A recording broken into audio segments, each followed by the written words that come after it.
Hello and welcome to weeks 48 and 49. I'm going to record them. I'm going to put them up together as one just to get a leg up. It's been an interesting time in Aries space station, and we need to. I'm looking at the space station right now. This wheel. And so we've actually come full circle.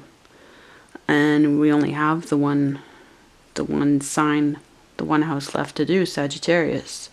So it's anticipating that as well in this experience of Aries, and winding down as much as trying to keep the momentum steady. But again, this is the first turn around the wheel for me with this book. And so there's going to be the rough patch of navigating. And I feel like that's all part of the Aries experience, because it'll be interesting to see once we hit Sagittarius, and we're in it right now, like we're in the first week of the Sagittarius house, according to the calendar. So this is to get through Aries and first house in your birth chart, and who's helping you with it, your guides, and where it's going, what your concerns are in the first house. And what I've realized, I think I might have mentioned this in the previous week, but what I've realized is that the first house is all about how long in your story, your time on Earth in this life, it takes you to wake up to your, like, the first house is where everything starts, right? So until you know that you have a first house, until you know that you have a chart, until you know what sign you are and that it means as much as it means, and what your planet placements are, how long does it take in this story of your life, of this life, to wake up to that? And then from waking up to that to pulling it all together and understanding who you are, where you come from, what you're here to do, and what your philosophy is, right? And how much time you have to do it. Hopefully, potentially, you can only do what you can do with what you know, obviously. And if we know too much about the hard stuff that's coming, then it stops us from doing what we need to do. So there is that. It also stops good things from happening, because there are elements that are not in your chart. There are elements that the evil one has tried to script out of our awareness and prevent from happening, for sure. And when we say things, we need to be, our guides and God are very careful about timing, because they're hacking the system. And so we need to protect our efforts. They need to protect their efforts. But yeah, bringing me back to the knowledge that first house brought me, I don't know why it didn't click in. It had, in some ways, it totally had clicked in before. But not knowing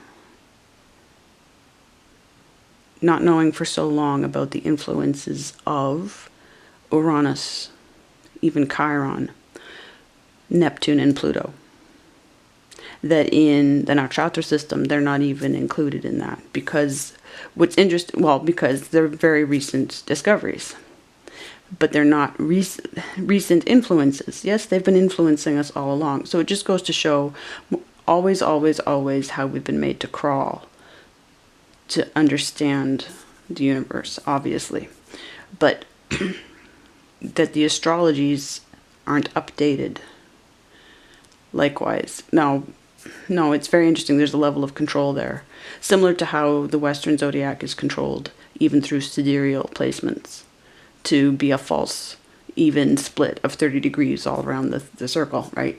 When the constellations are not even. So there's a level of control there to stifle the truth, and a level of control in the Vedic system to stifle the truth in terms of once the planets were discovered. And I would be willing to bet that they were discovered by different groups. I'm sure, the original astrologers when you have an astrology system that's 24,000 years old, you're going to expect all the latest discoveries to come from the people trained in those 24,000 years of astrology. So let's get into the birth chart. Obviously, I've since built a chart that incorporates the cards, but I've got the cards out as well. And yeah, I'll take a moment to get my bearings. I want to check out where we are. We just had the new moon. And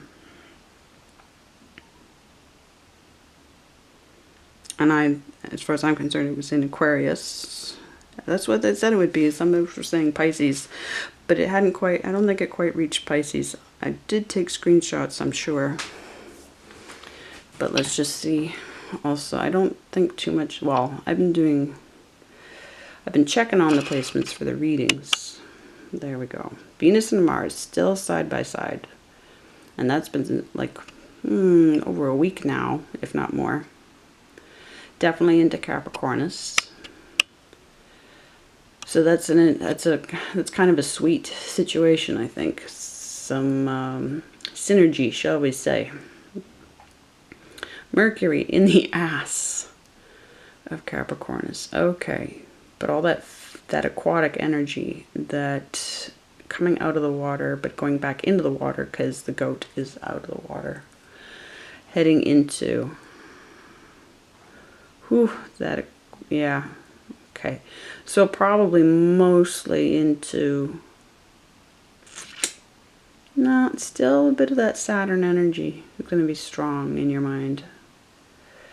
And then heading for Uranus. So crazy tower times. Awesome. But all your eccentricities, all your uniqueness, all your... look at that sun and the Jupiter. And Neptune is right there. Yep. So what does it mean? Look at all that energy of that. But the moon was right next to all of this. Definitely. And the moon was actually, we had a bit of, it was crossing the sun as it was becoming a new moon. So now where's Pisces? There we go. Yeah. Okay. So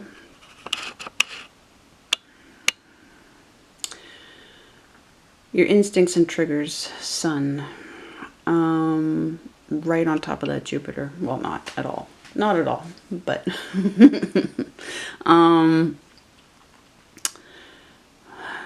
coming between you and Jupiter, coming between you and energy. Oh. And optimism, yes. So, if you've been feeling at all a struggle in energy and optimism, this should be passing soon. Interesting. Okay. Interesting. And heading towards... we've got very childlike energy in Aquarius. We're going to head towards very organized energy, all or nothing. Like between Aquarius and Pisces, you've got pretty much an all or nothing kind of situation going on here. Yeah, okay. We could, I should consider what nakshatras everything's in. But I think that's going to wear us down a bit. We've got enough to get through as it is. But, yeah, no, I'd have to get the other charts out to do that. Okay. Definitely, I guess the moral of the story today is we're definitely out of Sagittarius energy. We're definitely past that, into that. Well, Mars is just passing the midpoint right now, isn't he? Good old Vesta. Wonder what the influence of Vesta with Venus and Mars is. But yeah, so definitely at the midpoint. Venus obviously past the midpoint. So a slight divide between Venus and Mars right now. Capricornus being the story you're here to tell. Mars, the journey of Sagittarius. Okay. All right.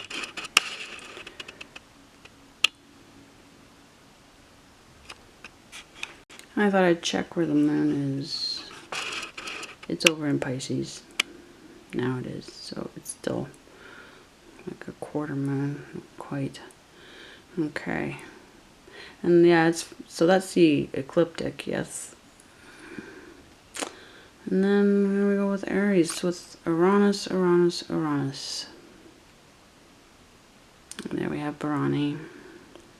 So Ashvini and Bharani in Aries. How does this affect? Let's get into it. Okay, so I'll speak up a bit because obviously there's going to be a huge dip in my voice being farther from the camera. But this again, so this is my simplified first house chart where just basically I edit in blocks, right, of the card into where the first house is in the in sidereal placements in the zodiac. Where it is for me, let's see, well, here it is in my whole house and my uneven house, right? Whole house, my whole house being Scorpius and my uneven house being Scorpius, Sagittarius, and into Capricornus. Then how those are affected, like, because mine crosses with fourth house in Cancer, right? Because here it is in whole house, but in where the uneven house crosses the whole house, got fourth house. Does that even make sense? Is this, oh, you know what I'm doing? I switched out, that's right.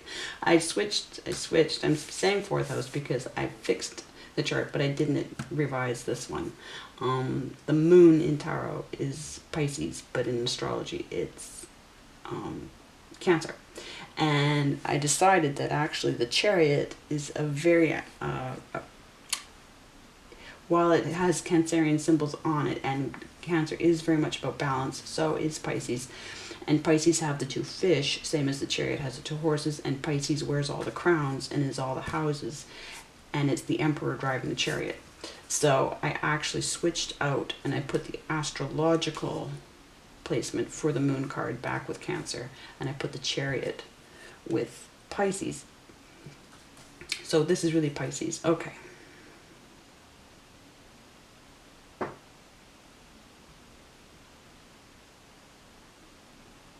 So I put first house placements here because this is where my 8th house is. And then because, now why did I put a spot there? I gotta remember. Because that's where my Pluto is. So there are different ways, and then I would look at the gaps. But that was just, I didn't take too long with this. I wanted to show simply what the intention was roughly behind blocking in. Okay. And this is actually, this is the one I work with now, which really narrows the field, and that would be the point. The point is to find what I discovered. I wasn't sure when I started working with this.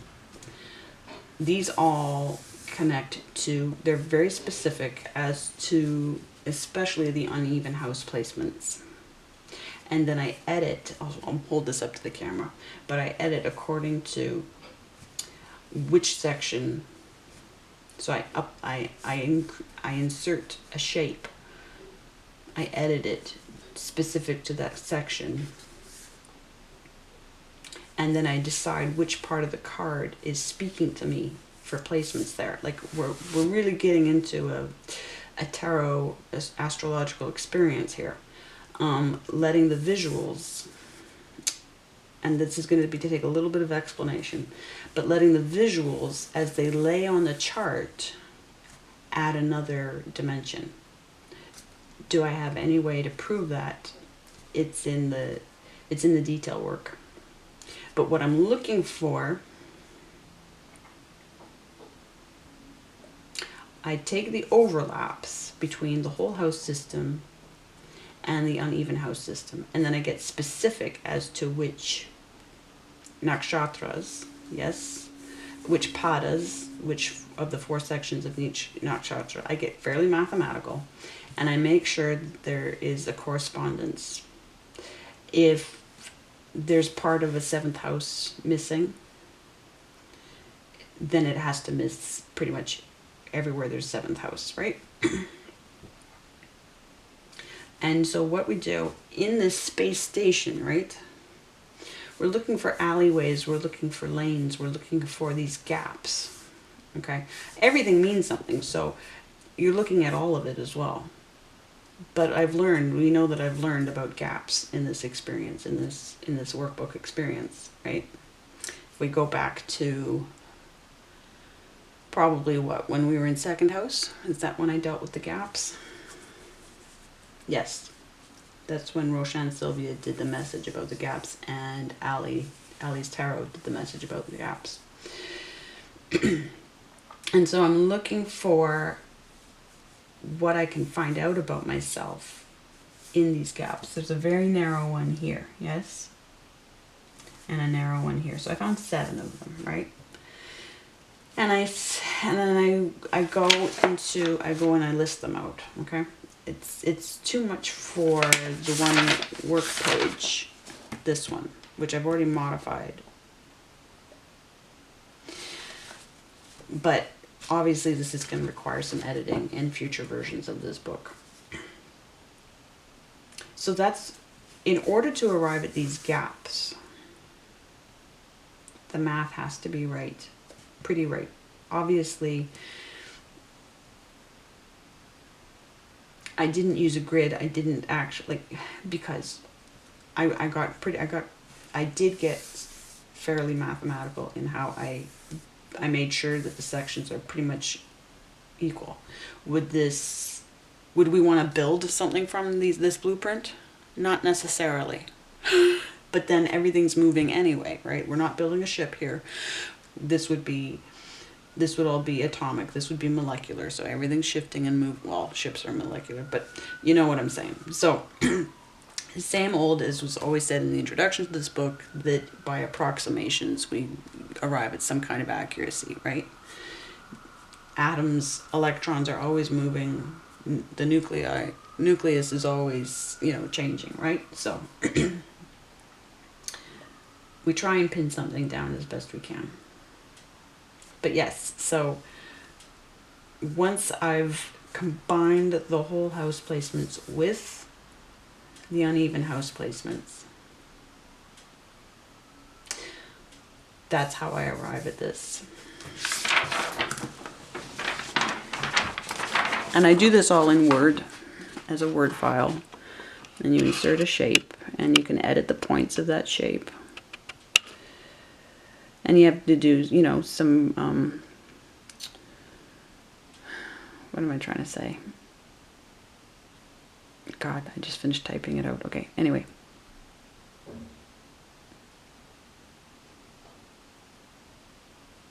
Starts with a V.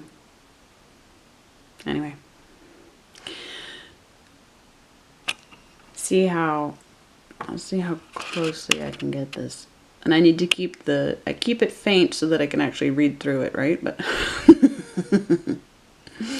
I also, I've edited these, like what spoke to me the most when this is my 2nd house, right? What spoke to me the most? The Hierophant's face, his hands. Well, the key really stood out for me in this, and the keys do end up standing out very strongly for me because that's what he's controlling. He's controlling the access to knowledge. So where do the keys fall?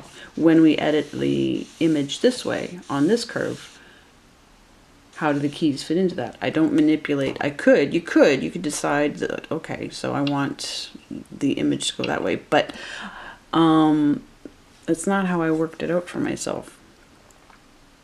And so what happens is when you end up with a vertical, like here, then the placement is actually, like it's one nakshatra that's represented by this vertical. Whereas when you cross, you've got how many nakshatra, right? Because you're working across the image. Because I'm working vertically with the image, I'm only landing on maybe 1.5 nakshatra. Same with Virgo over here, right? And so there's an extra emphasis. So I use all that. Now maybe I'll change my mind over time. But I look for, because I've got 43 years of life behind me to check the details against, so far it's resonating. And even the fact that his lamp lines up with the orange sun, yes, along the Forbidden Path nakshatra, okay? Where the chaos star lands, I decide where the chaos star lands, okay? I decide where the path lands and how much of the claw I want in, and how much of the dog, and how much of the moon, and how much of the tower. All of these things I decide. And then I look. Here we have the Ace of Wands. Now we already know that in the Ace of Wands, we are dealing with the nakshatra in Ravati of psychic artist, in a nutshell, and being goal-oriented in the first nakshatra of Ashvini. So we all come in on the cusp of our 12th house and first house, yes? Which, no matter where it falls in the chart, is psychic artist and being goal-oriented.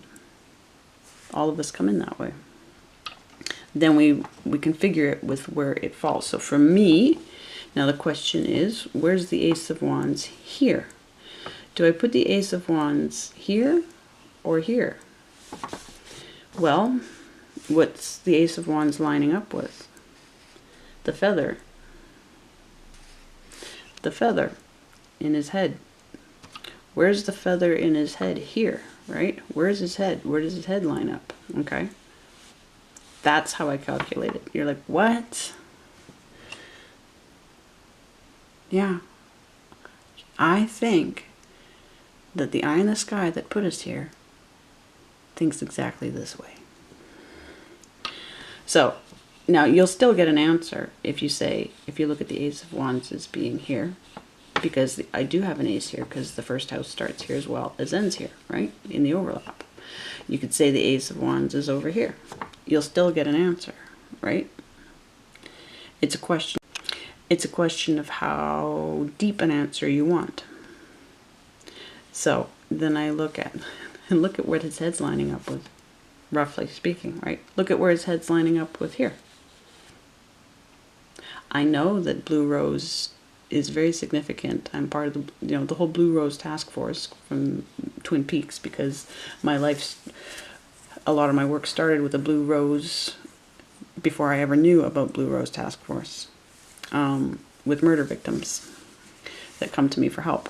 So back in 2017, and I only just watched Twin Peaks for the first time, amazingly, but meant to be, this past summer. 4 years later. Almost, yeah, pretty much exactly 4 years after, no, 3 years. 2018 is when when the Blue Rose showed up in one of my clients' homes. Okay. But 2017, why am I saying 2017? Interesting. I gotta remember why. Because 2017, the person who sent me the Blue Rose, 2017 is the year she was murdered. Yeah. All right. So here you can see I've picked the dog. And I don't know exactly. I just look at the shape that I'm inserting, and I look at what fits the shape well. And that's how I decide. Because you crop the image, right? You scale it correctly, and then you're like, okay, well what, and then you shift it around and you say, well, what fits that space? Well, there the dog fits that space. So now I'm going to, where his paws land, yeah? And over here he repeats, I make sure he fits in here, but I see when I'm editing this, I'm like, okay, definitely the rose is completely lining up there. So let's edit it for that rose. Here, where I actually have, there's only 2 spaces where his head, 3 spaces where his head actually works to edit in. And he's clearly looking forward. And I interpret that. I'm like, okay, here I have perspective because the head is included well. Here I might be missing perspective. I need to rely very much on the dogs, on the spirit guides perspective, right? Here I'm looking forward. And very much so, because Aquarius and Pisces, let's get the heck out of here, right? But down here, I think that's, I'll just triple check here. Yep, here's the only place where the feather fits in, and a bit of the sun. So guess where that Ace of Wands is coming through, right? There's the feather. Well, there's the feather. Where does that line up with? It lines up with the 3 and 4 of Pentacles in Virgo. It lines up with the Forbidden Path. Forbidden Path. Chitra. It lines up with these keys over here in Migrashira. It lines up with Rohini, and it lines up with my Venus. See how she lines up even with his head and the rose. Okay, so, and the Forbidden Path. That's all highlighted here. Okay, and that takes us down to my mixed Rohini. She might need to shift a wee bit. Sometimes you can't see that it's actually still a straight line, and sometimes it's a little inaccurate. So between the first and second padas of Rohini, right? But also the third. There's my Ace of Wands. There's my Ace of Wands. So then also what I did was I did an analysis for each of these gaps. And by analysis, then we section out to the nakshatras. We get clear on which part of the nakshatra is relevant, means the most. Okay, make notes, research it through vidyamitra.com. Find what speaks. And then we check it against, well, where's her crown? Where's her head? And it goes down to her neck. Okay. Well, her crown, her neck, and her head over here are kind of here, right? Crown and neck, her head over here. So, Anurada, Pada 1, Vishaka, Padas 3 and 4. So I correspond that, to understand what my Two of Pentacles is all about. And so on. I do the same thing, right? I've got the key here. So the key extends here in the Four of Pentacles, yes, and extends all the way across over here. So I need to consider all of this when I'm considering my Four of Pentacles. It's a lot to consider. But it is a key. And a key is a lot to know, right? And further to that then, I've got part of that scale and that sword. So here we go, repeating there. Where's her sword over here? Back in the Two of Pentacles, right? Where's her sword over here? To be imagined, because it's her hand, right? So where do I imagine her hand? Well, it's going to be, again, in that fourth pada of Vishaka. So correspond all of that information.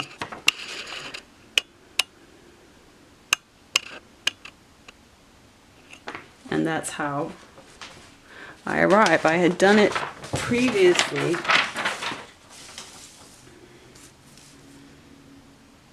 And then I made decisions that, no, see, I got the Two of Pentacles filled in here the first time around. And it's like, no, it wasn't exact enough. Okay, so, and of course I've got my old chart here with all my notes, and I've gone and completed my shorthand notes for all the nakshatras, for what I think they mean. So I use this information, but this chart isn't accurate right anymore because it's still the even 30 degrees for the sidereal. So that needed to change. That's why we've progressed. And then I didn't feel compelled to use the same color system exactly right. I do have, there's one that's looking blank. I do have it. I've just got to figure out how to word it. Shadabisha in Aquarius is all about being a circuit. What kind of circuit and how open or closed. There's even a star circuit. There's a delta star circuit. There's a star circuit. So all these tricks that they do. But so I'm just stuck on the wording for that. But otherwise, yeah, no, I've got everything boiled down, especially in looking at areas where there's physical ability, like especially in Scorpius and Aries, of course, being Mars driven, a lot of physical energy there that typically, because of the Krishna caste system, gets classified as military, but I'd be willing to bet that it's truly just athletic. And of course it was in the evil one's best interest to, now I do feel a natural fight inclination, but I could channel that into sports, no problem, because I don't actually want to kill anybody, and I don't want to be killed, right? So I do have a super soldier complex. I'm double Mars. I'm Aries Sun and Scorpius rising, but I would feel more inclined. I don't actually want to go engage in war, you know. Defend, yes, but I could easily channel all that energy into athletics.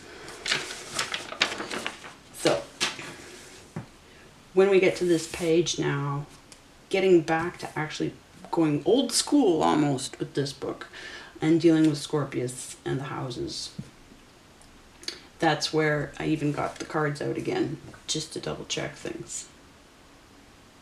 So I'm going to take a moment and review my notes here because there's a lot going through my head when I get into this, and I'll just make sure that I'm covering everything that needs to be covered, but it does overlap. Here is where I went on the Guides and Concerns page. Here's where I went and listed the gaps.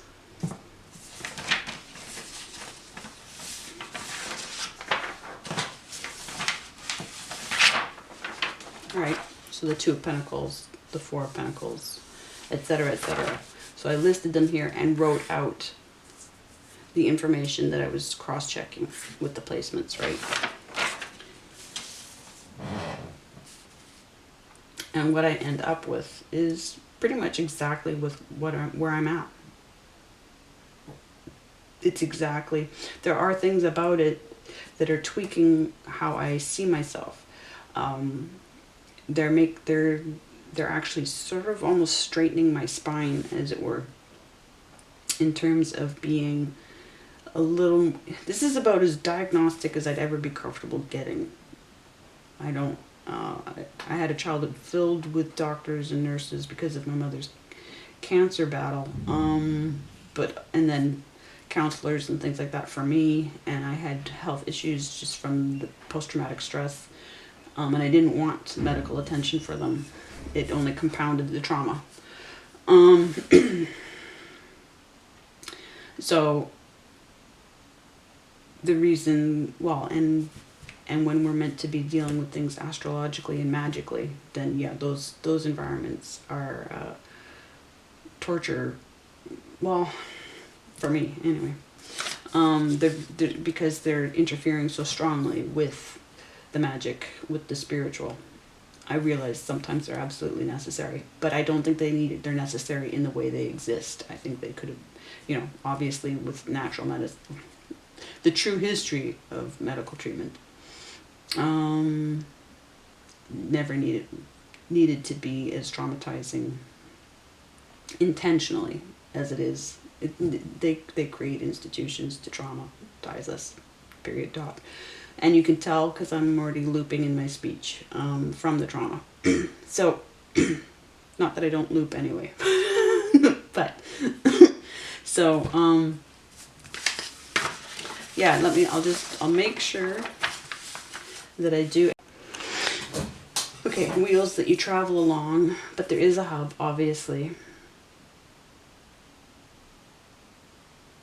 Not to get too hung up on the design, because a space station could take one of several designs, yes. But the idea of being somewhere where you're either going to, you might, and you'll stay there, like it's like a holding station, yes?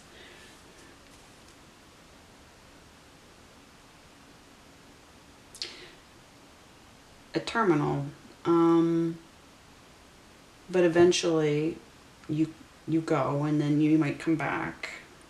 The question is the timing of when you go, why you go, where you're going. So is this a sort of purgatory, you could say? Pisces coming, but no, this is unique to Aries. This is unique to Aries. And so I'm wondering, when do we, this death thing, like if we think of the World card, yeah? This portal. And then I think of Tails in Sonic 2 coming through the portal. Hope I'm not too late. And Tails is so Aries.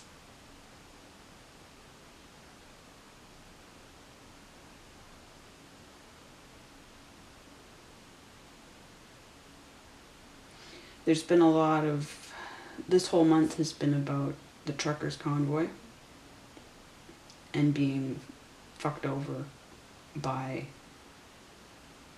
absolute totalitarianism.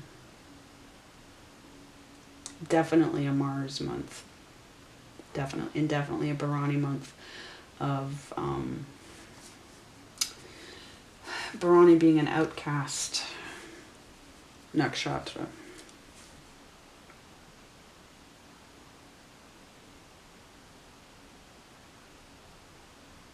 They know that when they time these things. And yes, the organizers have just published, a couple days ago, they published their letter, their statement saying, yes, unfortunately, we're completely shut down now, and it's up to rogue individual groups to carry on the fight, which is really convenient while there's still legal proceedings. Just goes to show that it was all smoke and mirrors from the top, and they're all in it together. Now we can't say a word, really,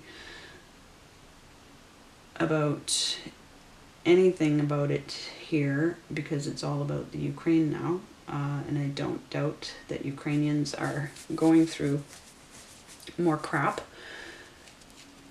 White supremacists on both sides at the top there, and there are many multicultural slave systems that are run by the Great White Brotherhood.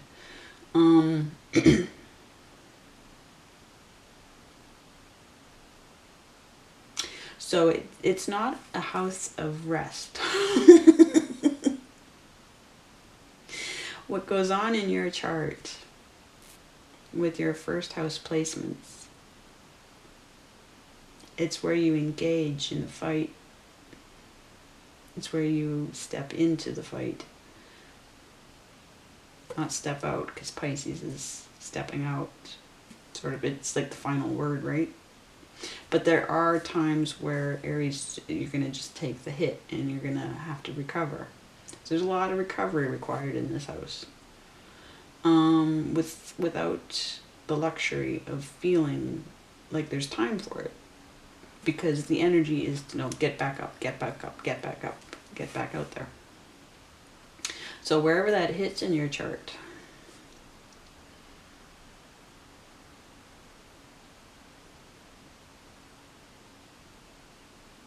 so it's like the space station is, yeah, the space station is the reincarnator. So yeah, back in you go. Back in you go. Back in you go. Now, how do we get out of that? How does Aries win? How does the first house win? We need to know about all the planets. Are there more planets that we need to know about? What else needs to be known about? I did find the nakshatra. I did find the nakshatra. It follows, it's not immediately following, whoop. It's not immediately following the forbidden path, but it does follow it.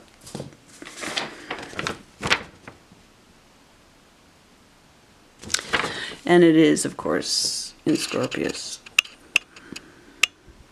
In Jesta. Where the best I could do to analyze the information coming through about Jesta. And Jesta is the 27th nakshatra. The oldest sister. The earring. But the best I could do was classify it according to... Well, it's going to actually cross over into the root work of Mula as well.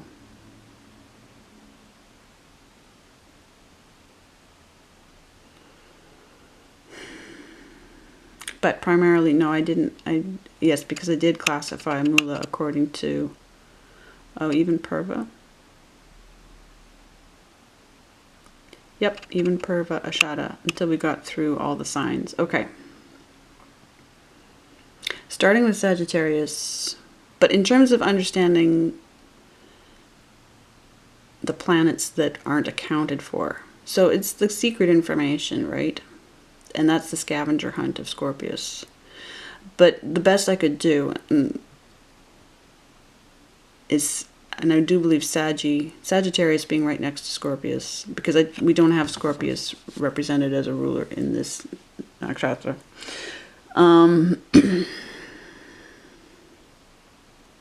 Shows up later in Purva Ashada. But it resonates. I stick with what resonates, yes? I do believe Sagittarius being the house of truth, faith, and long journeys, and the fact that Pluto has been in Sagittarius the whole time we've been working on this book, and for a while yet. I believe Sagittarius will help us find the truth about Pluto. Capricorn, well, what comes next? We already know Saturn, but Chiron, the discovery of Chiron. So Capricorn is the ruler of that pada, of Jesta Nakshatra. So I thought, yeah, Capricorn would help us understand Chiron. So particular energy in each of these padas. So Aquarius energy in the third pada, which is going to help reveal the secrets of Uranus. Yes? Or the existence of Uranus is what I should say. And Pisces in the fourth pada. And therefore giving us the knowledge of Neptune and the awareness of it. So that I found in this house. I found secrets in this house, but that's because my first house is Scorpius. So the combination of the two together, right? So how does it combine for you? But that's how I'm doing the chart work at this point. But if we get back into, I needed to make sure that I would write notes that I would read. So I started writing a little more about paragraphs. Now, again, the whole house system being the state of being, and the uneven house being a chain of events, how things play out. And so you see, when I match it to the placements of the pictures, it's not even just a forwards and backwards. It's a where's that part of that picture lining up, right? Which speaks to the interdimensional, like it speaks to the space-time problems of backwards and forwards. So for example, like, where is your house number 1 in which constellation, nakshatra and pada? Well, I didn't get quite as far. The first time I did it exactly like that, but then I was like, well, let's just brainstorm a bit here. The state of being. So that means, with first house, it means the Ace of Wands and the Two of Wands. Well, where do they line up with for me? They line up with the Five of Cups. Numerically, right? Not by the pictures, but by the organization of numbers, right? The progression of numbers. That means the 3 of Wands lines up with the 6 of Cups, and the 4 of Wands lines up with the 7 of Cups. So if my Ace and my 2 of Wands are lining up with a 5, that's going to bring me triggers, right? And the 5 of Cups is somebody bringing you emotional triggers and isolation, right? So that's what I feel. Anytime I start something and have to make up my mind about it, I'm going to be put in a 5 of Cups energy.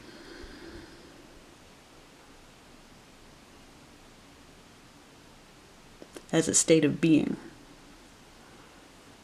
Now, as it plays out, different again, because then we're going to cross the 7 of Cups, the 8, 9, 10 of Wands, and the 8 of Pentacles. I'll line it up again, right? Then I look at what the 5 of Pentacles lines up with in the picture.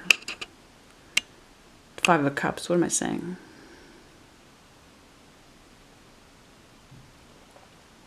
And that lines up with the rose. So the blue rose task force.